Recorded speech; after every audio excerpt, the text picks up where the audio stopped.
Sa loob ng 2,000 taon, 4 na titik ang na-etched sa itaas ng pinaka-iconic na simbolo sa kasaysayan ng tao. Nakikita namin ang mga ito sa mga krus, sa mga kwadro na gawa, at sa mga pelikula, kaya pamilyar na halos hindi sila nakikita. INRI, maaari nating malaman, sa akademya, kung ano ang kanilang paninindigan. Ngunit naiintindihan ba natin kung ano ang ipinahayag nila? Nararamdaman ba natin ang bigat ng pampulitikang firestorm, ang personal na galit, at ang banal na kabalintunaan na nakuha sa simpleng inskripsyon na yun? Iminumungkahi ni Marco na sa loob ng 4 na titik na ito ay namamalagi ang isa sa mga pinakamalalim at hindi napapansin na mga katotohanan ng pagpapako sa krus. Ito ay isang kwento kung paano gumawa ang Diyos ng universo ng isang kataas-taasang panunuyan ng tao at naging walang hanggan, hindi mababago na hari ng hari. Ito ay hindi lamang isang label, ito ay isang larangan ng digmaan kung saan bumangga ang hangarin ng tao at banal na layunin, at kung saan ginamit ng Diyos ang kamandag ng isang mapang-uyam na gobernador ng Roma upang ipahayag ang coronation ng kanyang anak sa buong mundo. Paano kung maibabalik natin ang mga layer ng kasaysayan at makita ang pagsay na yun hindi bilang isang malungkot na talababa, ngunit bilang matagumpay na headline ng lahat ng kawalang hanggan? Magsimula tayo sa mga titik mismo. INRI ito ang mga inisyal ng isang pariralang Latin na si Pontius Pilato, ang gobernador ng Roma ng Judea, ay inutusan na mailagay sa krus. Ang parirala ay *Jesus Nazarenus Rex Judeorum*. Sa Ingles, isinasalin ito sa Jesus ng Nazare, ang hari ng mga Hudyo. Sa ibabaw, ito ay karaniwang kasanayan sa Roman. Kapag ang isang kriminal ay isinagawa ng pagpapako sa krus, isang *titulus*, o isang plaka, ay nakakabit sa krus na nagsasabi ng opisyal na singil. Nagsilbi ito bilang isang babala sa publiko, ito ang krimen, at ito ang kinahinatnan. Sa casual na tagamasid sa kalsada patungong Golgotha, ipinahayag lamang ng tanda na ang taong namamatay doon ay hinatulan para sa pagtataksil, dahil sa pag-angkin ng isang hari na pag-aari lamang kay Cesar. Ito ay isang legal na pahayag, malamig at burokrata. Ngunit tulad ng lahat ng nakapaligid sa krus, ang pisikal na katotohanan ay isang anino lamang ng isang mas malalim, espiritual na katotohanan. Madalas na ipinapaliwanag ni Marco na dapat nating makita ang sandaling ito sa pamamagitan ng dalawang hanay ng mga mata, ang mga mata ni Pilato at ang mga mata ng Diyos. Sa pamamagitan ng mga mata ni Pilato, ang inskripsyon ay ang pangwakas, mapait na kilos ng isang bigo na politiko. Ito ay isang masterstroke ng cynical mocker. Hindi siya naniniwala na si Jesus ay isang hari. Sa kanyang pagsisiyasat, tinanong niya si Jesus sa pagtulo ng panunuya, "Ikaw ba ang hari ng mga Hudyo?" Nakita niya ang isang mahirap, binugbog na tao mula sa isang bayan ng backwater, hindi isang monarkiya.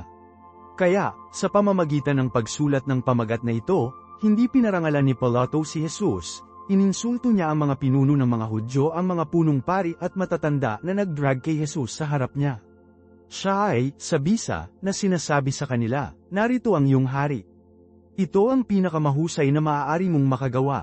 Isang sirang, namamatay na tao sa isang Roman cross. Ito ang iniisip ko sa iyong mga ambisyon ng hari. Ito ay isang malupit, pampublikong kahihiyan na naglalayong direkta sa Sanhedrin. Ginagamit niya ang pagpapatupad ni Jesus upang ilagay ito sa kanilang lugar.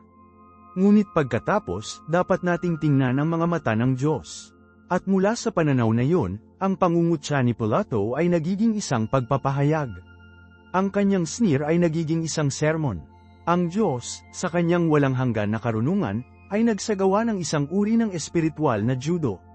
Kinuha niya ang buong lakas ng nakakahamak na hangarin ni Pilato at ginamit ang sariling momentum upang maisakatuparan ang eksaktong kabaligtaran ng inilaan. Si Pilato, sa kanyang pagtatangka na isulat ang pinaka-insulto na kasinungalingan na maaari niyang isipin, hindi sinasadyang isinulat ang pinakamalalim na katotohanan na ipinahayag. Kung wala ang kanyang kaalaman o pahintulot, siya ay naging isang tagapagbalita para sa mismong kaharian na sinusubukan niyang tanggalin. Inisip niya na tinutukoy niya si Jesus sa pamamagitan ng kanyang kahihiyan na kamatayan, ngunit ginamit ng Diyos ang kanyang mga salita upang tukuyin si Jesus sa pamamagitan ng kanyang walang hanggang pagkakakilanlan. Ito ay isang pattern na nakikita natin na pinagtagpi sa buong tela ng banal na kasulatan. Ang katotohanan ng Diyos ay isang itinatag na katotohanan na ang mga kilos ng tao ay maaaring magkahanay o, tulad ng sa kasong ito, hindi sinasadyang maglingkod. Ang katotohanan ng kaharian ni Jesus ay hindi nilikha ng tanda ni Pilato, ito ay ipinahayag lamang nito. Isipin ang propetang Jeremias. Bago pa man siya isang bulong sa sinapupunan ng kanyang ina, ipinahayag ng Diyos, bago kita nabuo sa sinapupunan ay kilala kita, bago ka ipinanganak ay hiniwalayin kita, Jeremias Kapitulo 1 versikulo 5. Ang pagtawag ni Jeremias ay isang pre-umiiral na katotohanan. Sa parehong paraan, ang paghahari ni Jesus ay isang walang hanggang katotohanan. Si Pilato, sa kanyang pagmamataas, ay binigyan lamang ito ng isang pampublikong platform, na nagsusulat ng isang headline para sa ebanghelyo na magbubuni sa mga siglo. Upang tunay na maunawaan ang paputok na kapangyarihan sa sandaling ito, dapat nating maunawaan ang taong nag-utos sa pait. Dapat nating maramdaman ang presyon ng kapaligiran ng kusinilya ng Jerusalem sa panahon ng Paskwa. Si Pontius Pilato ay wala sa Jerusalem dahil nasiyahan siya sa lungsod, nandoon siya bilang isang bagay ng seguridad ng estado. Ang Paskwa ay isang kilalang pabago-bago ng oras. Ang lungsod ay mamaligo sa mga debotong Hudyo mula sa buong imperyo ng Roma, na ipinagdiriwang ang kanilang paglaya mula sa pagkaalipin sa Egypt. Ang nasyonalistikong sigasig ay nasa mataas na oras, at ang potensyal para sa isang kaguluhan o isang pag-aalsa laban sa Roman rule ay napakalawak. Ang pangunahing trabaho ni Pilato ay upang mapanatili ang kapayapaan, upang durugin ang anumang pahiwatig ng paghihimagsik na may mabilis, malupit na puwersa. Siya ay isang tao sa ilalim ng napakalaking presyon mula sa kanyang mga superior sa Roma, at siya ay may reputasyon sa pagiging walang awa. Sa panahunan na pampulitika na teatro ay naglalakad kay Jesus ng Nazare. Ang mga pinuno ng mga Hudyo, ang Sanhedrin, ay nagdala sa kanya kay Pilato, na hinihiling ang kanyang pagpatay. Ngunit alam nila na ang singil ng kalapastangan, na siyang pangunahing reklamo, ay walang ibig sabihin sa isang gobernador ng Roma. Kaya't masiglang na reframe nila ang kanilang akusasyon sa isang pampulitika, natagpuan namin ang taong ito na nagbabawas sa ating bansa. Sinasalungat niya ang pagbabayad ng mga buwis kay Cesar at sinasabing Mesiyas, isang hari.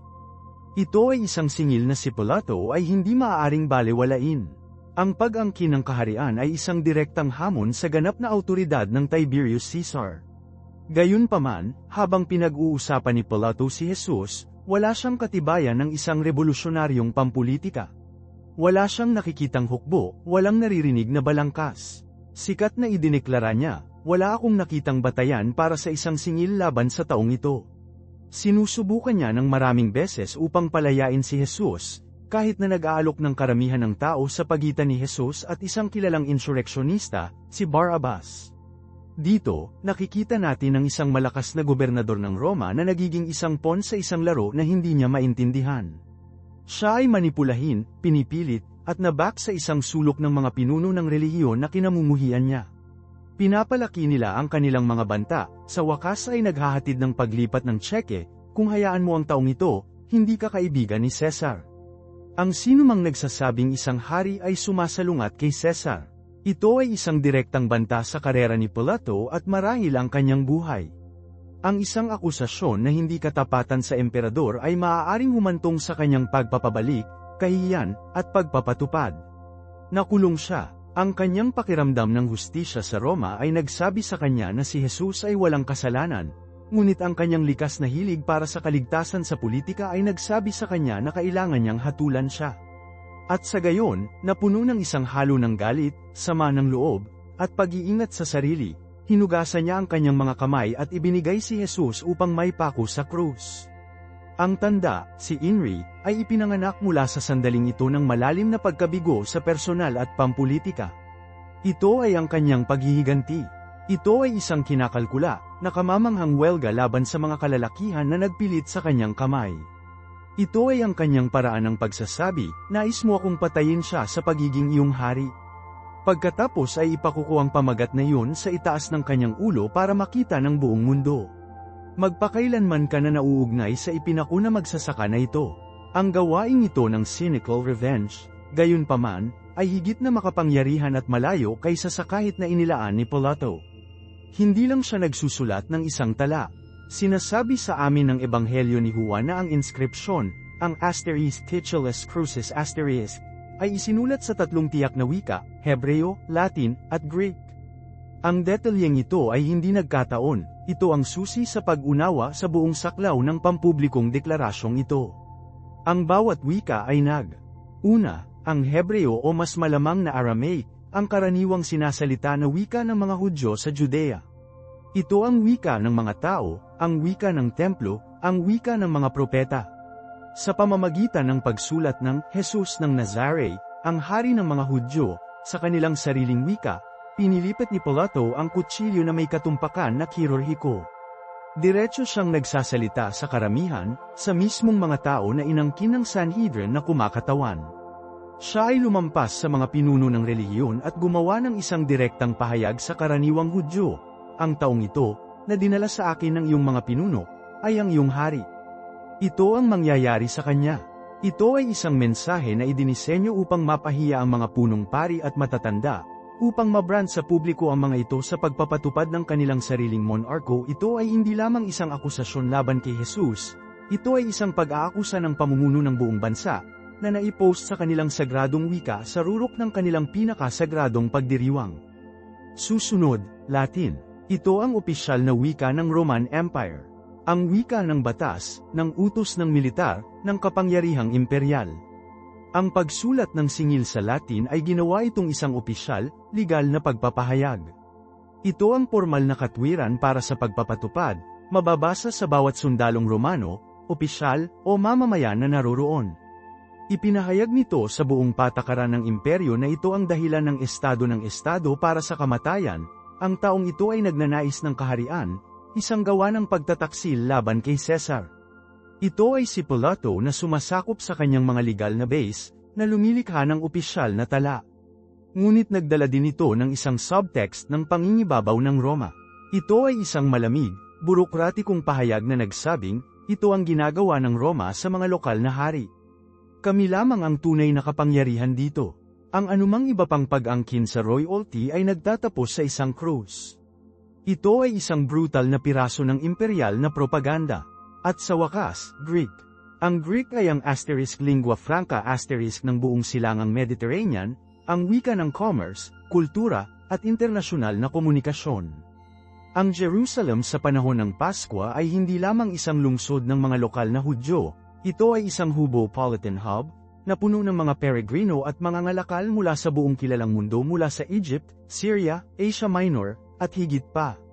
Ang pagsulat ng pamagat sa Greek ay tinitiyak na halos bawat bisita, bawat dayuhan, ang bawat manlalakbay ay maaaring basahin at maunawaan ang pagpapahayag. Itinaas nito ang mensahe na lampas sa isang lokal na pagtatalo sa pagitan ng isang gobernador ng Roma at ng mga piling tao. Ginawa nito ang pagpapako sa krus ni Jesus ng isang pandaigdigang kaganapan sa balita. Si Pilato, sa kanyang galit, ay epektibong nagtayo ng isang multilingual billboard sa crossroads ng mundo, na inihayag sa lahat, narito ang hari ng mga Hudyo, na isinagawa ng Roma. Naunawaan ng mga punong pari ang nagwawasak na kapangyarihan ng pampublikong relasyon na ito ay lumipat kaagad. Natakot sila, hindi ito ang mensahe na gusto nila. Inilaan nila para kay Jesus na hinatulan bilang isang blasphemer at isang nabigo na revolusyonaryo, isang pandaraya. Ngunit ang tanda ni Pilato ay hindi sinabi na, inangkin niya asterisk ang hari ng mga Hudyo. Inilahad ito bilang isang katotohanan, ang hari ng mga Hudyo. Ito ay isang deklarasyon, hindi isang akusasyon. Nagmadali silang bumalik sa Pilato, nagprotesta, huwag isulat ang hari ng mga Hudyo. Ngunit sinabi ng taong ito, ako ang hari ng mga Hudyo. Nais nilang baguhin ang talaan, upang baguhin ang salaysay mula sa isang hari na pagpapatupad sa parusa ng isang sinungaling. At narito nakuha namin ang pangwakas, kahanga-hangang kilos ng pagtatanggol ni Pilato. Siya ay na-outmaneuvered, blackmailed, at pinilit na lumabag sa kanyang sariling mga prinsipyo ng hustisya ng Roma. Nawalan siya ng kontrol sa kanyang sariling silid ng korte. Ngunit sa isang maliit na detalye na ito, ang mga salita ng isang palatandaan, binawi niya ang kanyang awtoridad. Tinitingnan niya ang mga kalalakihan na ito na nag-cornered sa kanya, mga kalalakihan na lubos niyang kinamumuhian, at naghahatid ng isa sa mga pinaka-curt at malakas na pagpapaalis sa kasaysayan, quod scripti, scripti. Ang isinulat ko, nakasulat ako. Ito ang pangwakas na pagsara ng burokrata. Ang kaso ay sarado, ang papeles ay isinampa, walang mga susog. Sa sandaling yun, si Pilato, ang natalo na gobernador, ay nagtatakda ng pangwakas na suntok. Tinatakpan niya ang kanilang kahihiyan sa tinta at kahoy, na pinilit silang tumitig sa trilingual na pagpapahayag ng kaharian na nakabitin sa lalaki na kanilang kinundina. Tinitiyak niya na ang kanilang tagumpay ay magpakailanman na masaktan ang mismong pamagat na hinahangad nilang mapatay. Ang maliit na kilos ng paghihiganti ng burokrata ay may nakakapagod na mga implikasyon sa teolohiko. Mag-isip tungkol sa manipis, nakamamanghang kabalintunaan ng lahat. Ang nag-iisang opisyal, pinangangasiwaan ng gobyerno, na inilathala sa buong mundo ng pagkakakilanlan ni Jesus bilang hari ay nagmula sa tanggapan ng kanyang tagapatay. Ang mga punong pari, ang mga eskriba, ang mga pariso ang mga kalalakihan na gumugol ng kanilang buong buhay sa pag-aaral ng mga banal na kasulatan, na pinagtatalunan ang bawat hula, naghihintay para sa Mesiyas sila ang mga desperadong sinusubukan na burahin ang pamagat. At ang pagano, cynical na gobernador ng Roma, isang tao na malamang na nakita ang lahat ng lokal na relihiyon bilang pamahiin lamang, isang tool para sa pamamahala ng populasyon, siya ang isa na iginiit ito, inukit ito sa kasaysayan. Para bang ang banal na salaysay ay may katatawanan, isang madilim at malalim. Sa kanilang galit na pagtatangka upang patahimikin si Jesus magpakailanman, ang kanyang mga kaaway ay hindi sinasadyang inayos para sa kanyang pinakamahalagang pamagat na may broadcast sa buong kilalang mundo sa tatlong mahusay na wika ng kanilang oras. Nais nilang gawin siyang isang talababa, isang nakalimutan na kriminal. Sa halip, salamat sa kabila ni Pilato, pinahihit nila ang pagpapako sa isang pang-internasyonal na pahayag. Ang bawat peregrino na umalis sa Jerusalem sa taong iyon ay nagdala ng kwento sa kanila. At ang kwentong dinala nila ay hindi lamang tungkol sa isang nabigo na propeta, ngunit tungkol sa isang tao na pinatay sa ilalim ng opisyal na pamagat, ang hari ng mga Hudyo. Si Pilato, sa kanyang makamundong, pampulitikang kaisipan, ay nanunuya sa kanila. Gusto mo ng isang hari? Ang kanyang pag-sign sneered. Narito siya, broken, dumudugo, at ipinako sa isang Roman cross. Ito ang mangyayari sa iyong mga hari. Ito ang iniisip ng Roma sa iyong nakakalungkot na pambansang hangarin. Ngunit sa paggawa nito, siya ay naging isang hindi sinasadyang propeta. Sumulat siya ng higit na katotohanan kaysa sa dati niyang nalalaman. Ang pag-sign ay isang perpekto, hindi sinasadyang buod ng mismong ebanghelyo. Hebreo, para sa katuparan ng tipan sa mga Hudyo. Latin, para sa banggaan na may kapangyarihan ng imperyo sa mundo. Greek, para sa mensahe na malapit ng kumalat sa bawat bansa, tribu, at dila. Ito ay isang universal na pagpapahayag para sa isang universal na hari, na naipost sa mismong sandali na ang kanyang kaharian ay inagurahan hindi sa pamamagitan ng pagsakop sa politika, ngunit sa pamamagitan ng sakripisyo. Ganap na napalampas ito ng Sanhedrin. Naglalaro pa rin sila ng politika, sinusubukan na kontrolin ang pag-ikot. Sobrang nakatuon sila sa mga implikasyon sa lupa ng pamagat na bulag sila sa kosmikong katotohanan na naglalahad mismo sa harap nila. At ito ay kung saan ang pamagat na hari ng mga Hudyo ay nagiging sumasabog at hindi naiintindihan ng bawat partido na kasangkot. Para sa mga Romano, ang isang hari ay isang karibal na pampulitika, isang potensyal na insureksyonista, ang pinuno ng isang paghihimagsik. Iyon lamang ang kategorya na mayroon si Pilato para dito. Ito ang dahilan kung bakit tinanong niya si Jesus, ikaw ba ang hari ng mga Hudyo? Tinanong niya, banta ka ba kay Cesar? Para sa mga punong pari, ang pamagat ay parehong isang teolohikal na kalapastangan at isang bangungot sa politika. Ito ay nag-usisa ng pangwakas na kaharian ng Diyos at, mas praktikal, binyantaan nito ang kanilang maislan, na kompromiso na relasyon sa kanilang mga overlay na Romano. Para sa mga pulutong na sumigaw ng Hosanna, mga araw bago, umaasa sila para sa isang hari ng militar, isang bagong David o Judah Maccabee na magpapalabas ng isang hukbo at itaboy ang mga legion. Ngunit muling tinukoy ni Jesus ang termino. Tandaan ang kanyang pakikipag-usap kay Pilato ilang oras lamang. Sinusubukan ni Pilato na makakuha ng isang tuwid na sagot, ganap na nagpapatakbo sa isang antas ng politika. At sinabi sa kanya ni Jesus, ang aking kaharian ay hindi sa mundong ito. Kung ito ay, ang aking mga lingkod ay lalaban upang maiwasan ang aking pag-aresto. Ito ay isang pangunahing punto sa pag-on. Kinukumpirma niya na siya ay isang hari, ngunit ang kanyang kaharian ay nagpapatakbo sa ibang sukat, na nagmula sa ibang awtoridad. Si Pilato, ang pragmatist, ay nababalot. Kaya't ikaw ay isang hari, kung gayon, tanong niya, sinusubukan pa ring magkasya sa kanya sa isang nakikilalang kahon. At pinatunayan nito ni Jesus, ngunit agad na kinokonekta ang kanyang hari na hindi sa mga hukbo o teritoryo, ngunit sa ibang uri ng kapangyarihan, sa kadahilanang ito ay ipinanganak ako, at para dito ako ay pumasok sa mundo, upang magpatutuo sa katotohanan. Lahat ng nasa panig ng katotohanan ay nakikinig sa akin. Kaya kung ano ang mayroon ka ay ang hindi ka panipaniwalang kabalintunaan na nakabitin sa Jerusalem. Ang instrumento ng panghuli na kahihiyan sa Roma, ang krus, ay opisyal na na-label bilang isang trono. Ang biktima ng kapangyarihang imperial ay idineklara na isang hari ng kaparehong kapangyarihang yun. Ang tanda ay hindi lamang isang insulto sa mga pinuno ng mga Hudyo, ito ay isang hindi sinasadyang komentaryo sa likas na katangian ng kapangyarihan mismo. Inisip ng Roma na ipinapakita nito ang pangwakas na awtoridad nito ang kapangyarihang pumatay, magpahiya, mag-crush. Ngunit ang tanda, laban sa lahat ng hangarin ni Pilato, ay itinuro sa ibang uri ng awtoridad, isang iba't ibang uri ng kaharian na hindi maaaring malupig ng mga kuko at kahoy. Isang kaharian na itinayo hindi sa pamimilit, ngunit sa katotohanan. Ang isang hari ay itinatag hindi sa pamamagitan ng pagkuha ng buhay, ngunit sa pamamagitan ng pagbibigay ng sariling. At ito ay tiyak kung bakit hindi ito pinahintulutan ng mga punong pari. Naunawaan nila ang kapangyarihan ng isang pampublikong pagpapahayag, lalo na ang isang isinulat ng kamay ng Roma. Agad silang pumunta sa Pilato, at ang kanilang reklamo ay hindi kapani-paniwalang nagbubunyag. Hindi nila sinasabi, dalhin ang pag-sign down. Sinabi nila, huwag isulat ang hari ng mga Hudyo, ngunit ang taong ito asterisk ay inaangkin na asterisk hari ng mga Hudyo. Nakikita mo ba ang nuance? Ito ang pagkakaiba sa pagitan ng isang headline at isang pagwawasto desperado silang ibalik ang salaysay. Kailangan nilang bawasan si Jesus mula sa isang hari na naisakatuparan sa isang sinungaling na parusahan. Ito ay isang ehersisyo sa control.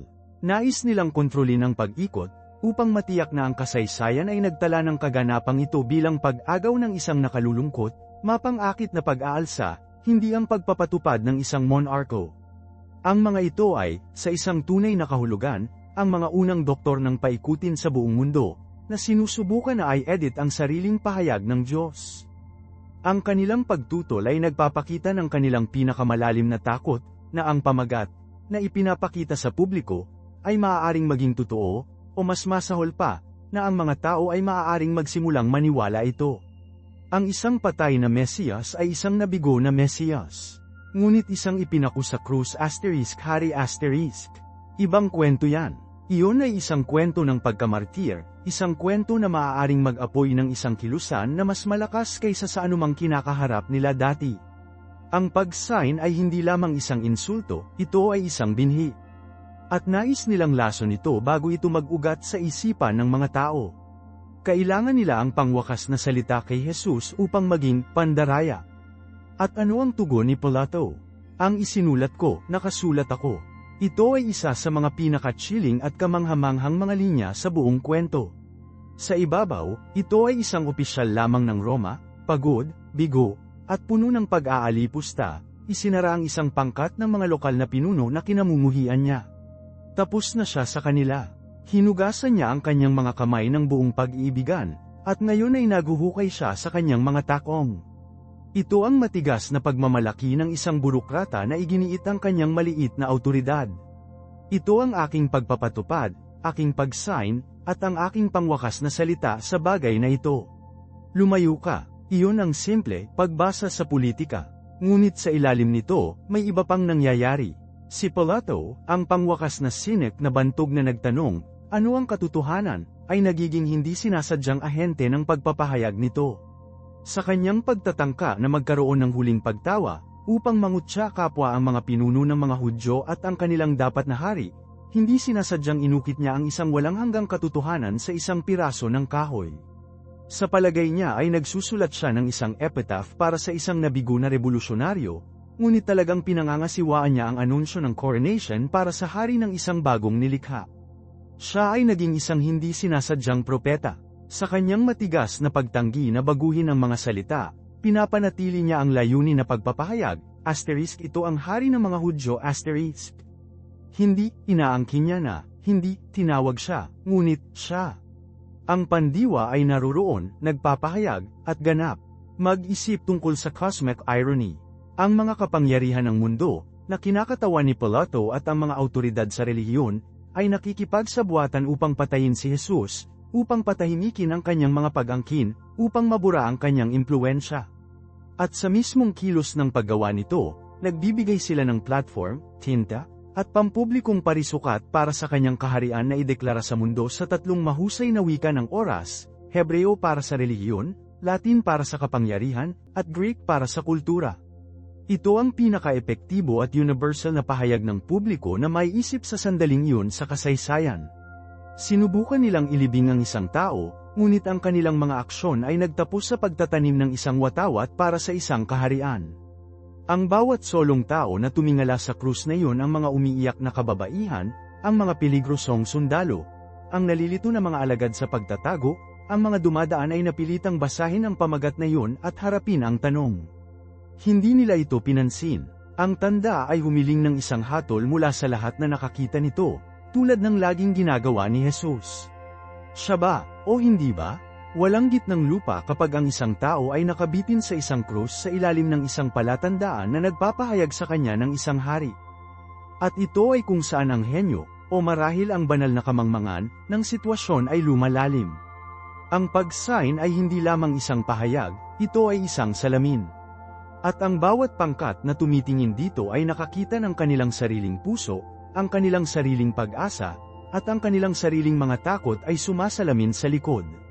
Para sa mga sundalong Romano, isa pa itong araw sa opisina. Ang isa pang pagpapatupad, isa pang piraso ng teroristang na sponsor ng estado na idinisenyo upang mapanatili ang kapayapaan. Ang pag-sign ay karaniwang pamamaraan, isang label para sa krimen, pagtataksil laban kay Cesar. Sa kanila, ang hari ng mga Hudyo ay isang nakakalungkot na biro. Narito ang nasira, dumudugo na tao, isang hari ng isang nasakop na tao, isang hari na wala. Ang pag-sign ay ang punchline, isang pampublikong pagpapakita ng pangingibabaw ng Roman. Tingnan kung ano ang mangyayari kapag hinamon mo ang totoong hari, ang emperador sa Roma. Ang iyong kaharian ay nagtatapos dito, ipinako sa isang puno. Ngunit tinitingnan nila ang isang pisikal na katawan at nawawala ang espiritual na katotohanan, nakita nila ang pagtatapos ng isang tao, hindi ang pag-uudyok ng isang Diyos. Nabasa nila ang pag-sign bilang isang babala mula kay Cesar, ngunit ibubunyag ito ng kasaysayan bilang isang anunsyo ng kapanganakan para sa isang kaharian na sa huli ay lunukin ang kanilang imperyo. Para sa mga pinuno ng relihiyon, ang mga punong pari at ang mga pariso, ang pag-sign ay isang hindi napapanahong sakuna. Ito ay isang mapagkukunan ng malalim na kahihiyan sa publiko. Si Pilato, sa kanyang pag-aalipusta, ay hindi sinasadya na may ugnay ang mga ito sa taong kinundina lamang nila. Hindi lamang siya, Jesus ng Nazareth, sa krus na yun, siya ang hari nila. Mahalagang sinabi ng palatandaan sa bawat passerby, tingnan kung ano ang ginagawa ng mga Hudyo sa kanilang sariling hari. Ito ay isang mantsa sa kanilang autoridad, isang pangungutya ng kanilang relihiyon, at isang kumpletong pagkawala ng kontrol sa salaysay na kanilang nakipaglaban ng husto sa paggawa. Dinala nila si Jesus kay Pilato upang makakuha ng isang Roman stamp ng hindi pagsang-ayon, upang opisyal na ipahayag sa kanya ng imperyo ang isang mapanirang pandaraya. Sa halip, ang tanda ni Pilato ay nagbigay kay Jesus ng isang opisyal na pamagat ng Roma. Ang kanilang buong plano ay nai-backfired sa pinakapampublikong paraan na maiisip. Nais nilang burahin ang kanyang pangalan, at inukit ito ni Pilato sa bato o hindi bababasa, sa kahoy para sa buong mundo na makita, nasa itaas ng kanyang ulo. Ang kanilang galit na pakiusap, huwag isulat ang hari ng mga Hudyo, ay ang desperadong sigaw ng mga kalalakihan na nauunawaan ang kapangyarihan ng pangunawa sa publiko at natanto, sa sandaling yun, na nawala sila. At ano ang tungkol sa ilang mga tagasunod na nang ahas na makasama doon? para kay Maria, ang kanyang ina, para kay Juan, ang minamahal na alagad, para sa iba pang mga kababaihan ay huminto sa malayo. Ano ang nakita nila nang tumingala sila sa kanilang luha? Isipin ang pagkalito, ang kaluluwa na nagdurog ng kaluluwa, halo-halong sa kakaiba, pinakamasakit na flicker ng pagpapatunay.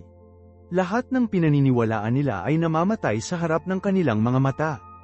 Ang tinawag nilang Panginoon at Mesiyas ay pinatay bilang isang karaniwang kriminal. At gayunpaman, narito, isinulat ng kanyang tagapatay, isang pagpapahayag ng mismong katotohanan na siya ay nakausap sa kanila ng pribado. Hindi ito isang pamagat na ibinigay ng kanyang mga tagasunod sa isang sandali ng pagsamba sa ecstatic. Ito ay isang pamagat na naipost ng malamig, pagkalkula ng makinarya ng Roman Empire. Sa kanilang sandali ng tunay na pag-aalinlangan, kapag ang Diyos ay tila wala, ang mundo mismo ang mismong kapangyarihan na pumatay sa kanya ay napilitang magpatutuo sa kanyang pagkakakilanlan. Ito ay isang brutal, nakakabagabag, at kakaibang magagandang kabalintunaan.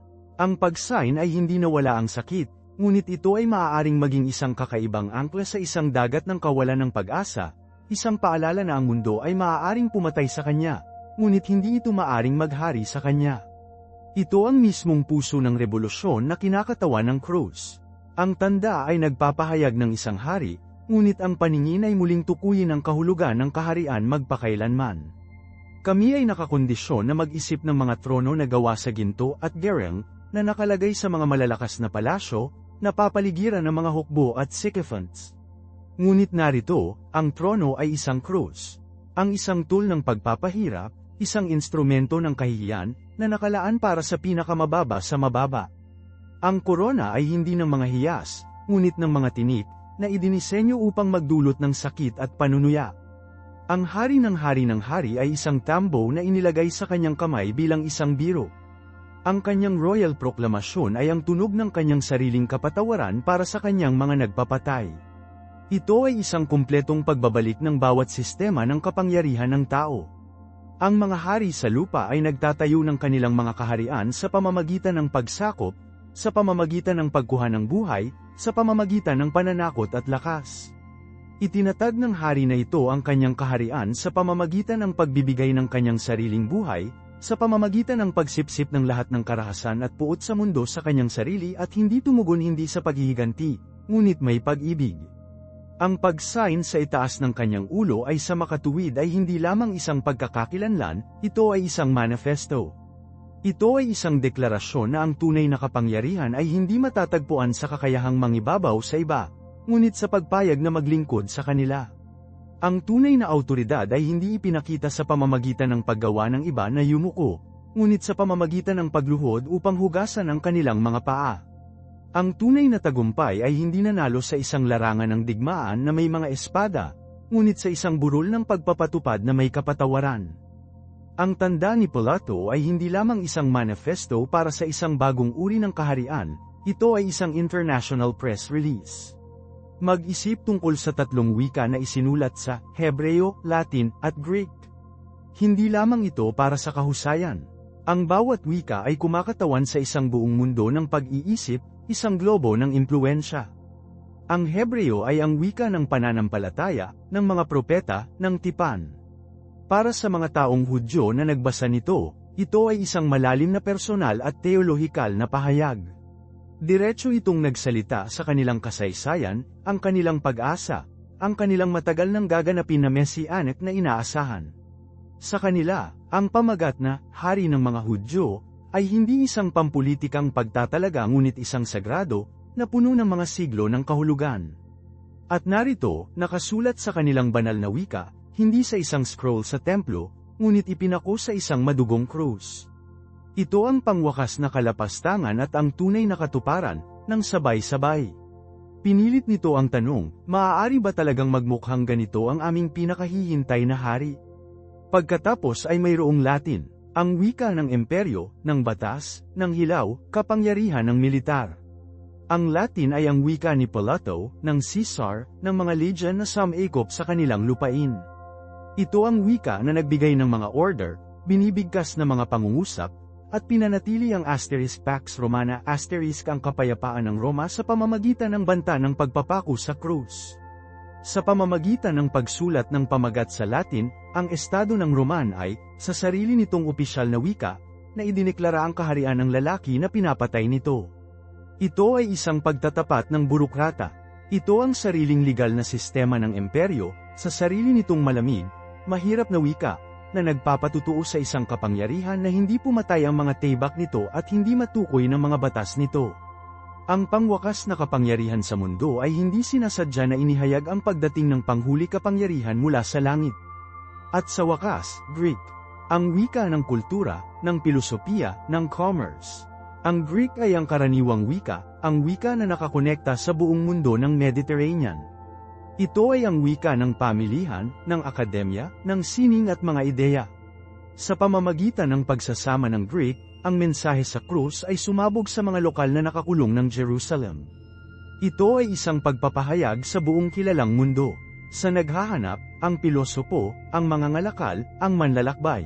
Ito ay isang paanyaya sa bawat tao mula sa bawat bansa na tingnan ang taong ito na ipinako sa krus at grape na may pag-angkin, hindi lamang ito isang hari ng mga Hudyo, o isang problema sa Roma, ngunit isang universal na hari na ang paghahari ay may kaugnayan sa lahat ng sangkatauhan.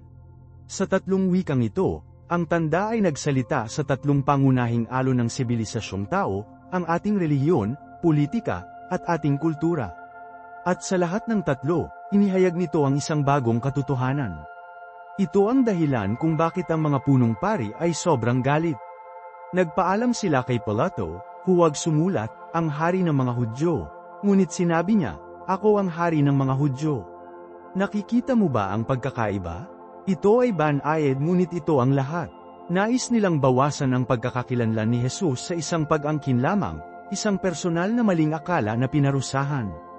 Nais nilang basahin ang tanda bilang isang kriminal na singil, hindi bilang isang pamagat ng hari. Sinabi niya asterisk na siya ay hari, ay nag-frame sa kanya bilang isang nabigo na insurrectionist, isang sinungaling, isang baliw. Ngunit ito asterisk ay asterisk ang hari, ay nag-frame sa kanya bilang, ang hari. Ito ay isang pahayag ng katotohanan. At Pilato, sa kanyang matigas ang ulo, mapang-uyam na pagmamataas, tumanggi. Ang isinulat ko, nakasulat ako. Sa palagay niya ay inilalagay lamang niya ang pamunuan ng mga Hudyo sa kanilang lugar, iginiit ang kanyang sariling pangwakas na awtoridad. Wala siyang ideya na siya ay kumikilos bilang isang taga-sulat para sa Diyos, na pinapanatili ang katotohanan para sa lahat ng kasaysayan.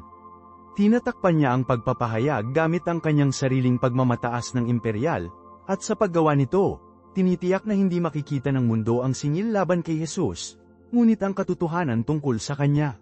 Sa sandaling yun, ang pinakamalakas na gobernador sa rehiyon ay naging isang pawn sa isang banal na drama, gamit ang kanyang awtoridad upang makagawa ng isang pagpapahayag na mas malala kaysa sa hindi niya maintindihan.